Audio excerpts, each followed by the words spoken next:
Why don't we talk about the show? What has the experience been like for you? And, you've obviously had the comedy in your back pocket for such a long time, but what's it like having the runway to just kind of explore some different things on the TV show? Oh man, it's a great opportunity. It's something I aspired to do and to the place to be at. When I first started doing stand up, I admired Eddie Murphy's career and Martin Lawrence, and I always aspired to do television and film that came alongside with stand up. So to be able to be at this platform and to get this opportunity to, you know, express that muscle or to flex that muscle of acting and comedic acting has been a great opportunity, man. Love the show. Opportunity to work with Mr. Tyler Perry, of course, is an amazing experience, and to work at the new studio down there. So it's been a blast for sure.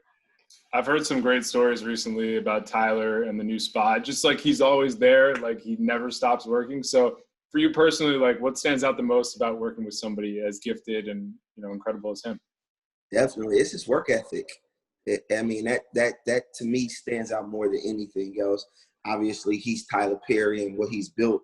Sometimes people are like, oh, you have this awe factor that goes along with that, but to work with him every day, all day, it's his work ethic. It's his focus on what's in front of him and him getting what he wants to get out of what he's trying to do. And to see a person at that level with that level of work ethic, it really challenges you to be better. You're like, if he's at that level working that hard, I need to get my life together. So yeah, no question about it. And I think the other great thing is that like he creates all this successful stuff, but he also gives Black actors the runway to actually have these great opportunities. And like, here's a show in yours where it's like, we've seen this storyline with white actors time and time again. It's like guys after in their 30s, after college, trying to figure things out.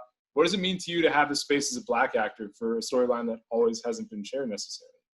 Man, it means everything to be a part of a series that showcases Black men in their in their 30s, early 30s, late 30s. I don't know what the thing is because we didn't get into the age, but to be able to show the world that there's more to us than sometimes I think that's always put, in film and television, that we're either a thug or, they'll let us be, people, will put us in there as cops maybe here and there, but to show, that we work in those different fields as doctors, lawyers, regular life guys, just like every other culture. So it's a blessing to be a part of something like that.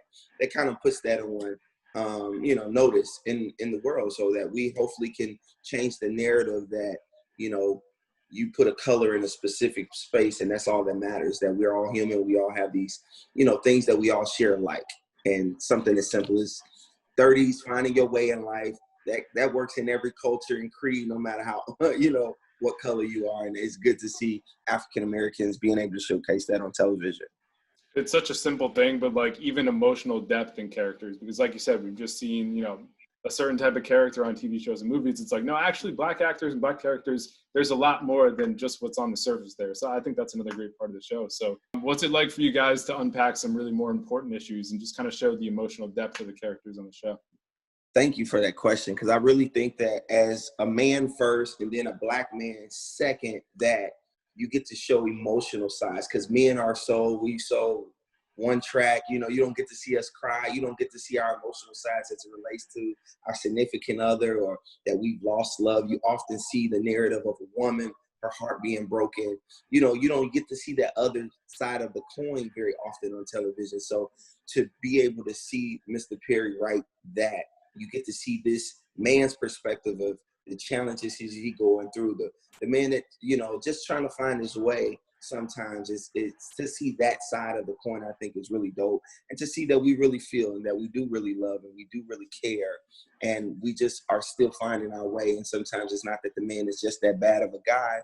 He's just still growing in aspects of, his life. And it's unfortunate that sometimes women are in the midst of that growth and it hurts someone, you know what I mean? And it's just a part of the process. So I think it's really dope to tackle those issues, because I think women are interested to know, like, what's going on with you all, you know what I mean?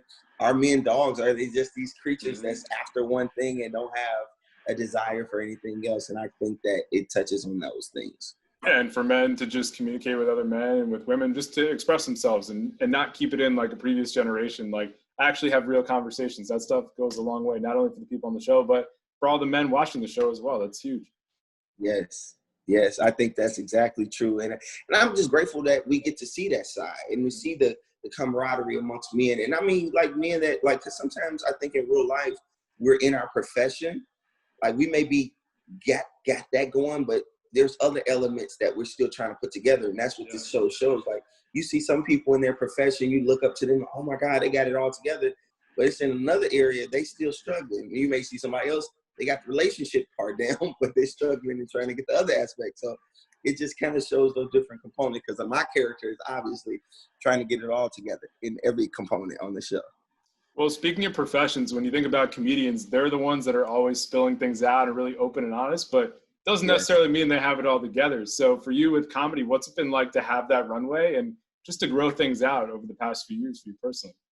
Yes, thank you I agree with that. And comedians, we don't ever have it all together. And I think that's the great part of our careers because we get to really share that on stage. We get to kind of voice that and talk through that.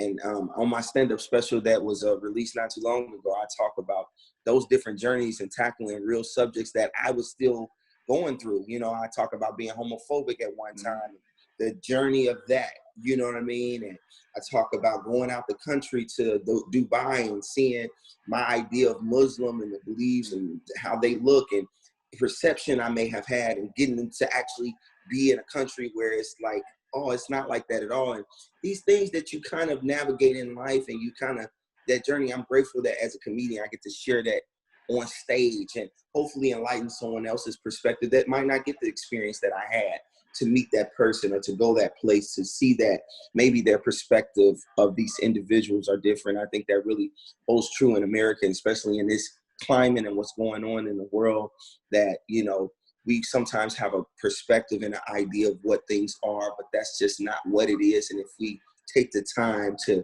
engulf ourselves in that culture or with those people, we'll see that they're more like us than they're not.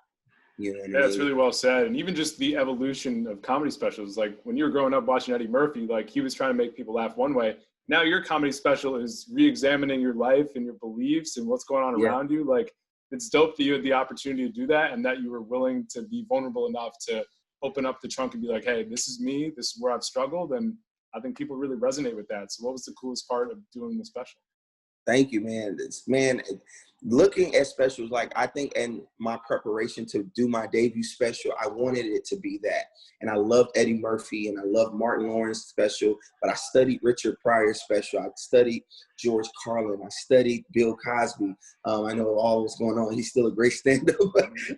I studied these great stand-ups. I studied Chris Rock and Dave Chappelle. And I tried to see what did I love, what was special about those specials. And I think what I came from it was that it wasn't just about funny, but it was also providing a broader perspective as it relates through your lens that another culture, another person may not be able to have shared your experiences. So how can you use that opportunity to hopefully give them a glimpse in what it is that you've seen and that you've experienced? So that journey was great, man, for me, especially it being my first special. You know what I mean? When I look at Eddie Murphy's first special, it was just goofy and hilarious.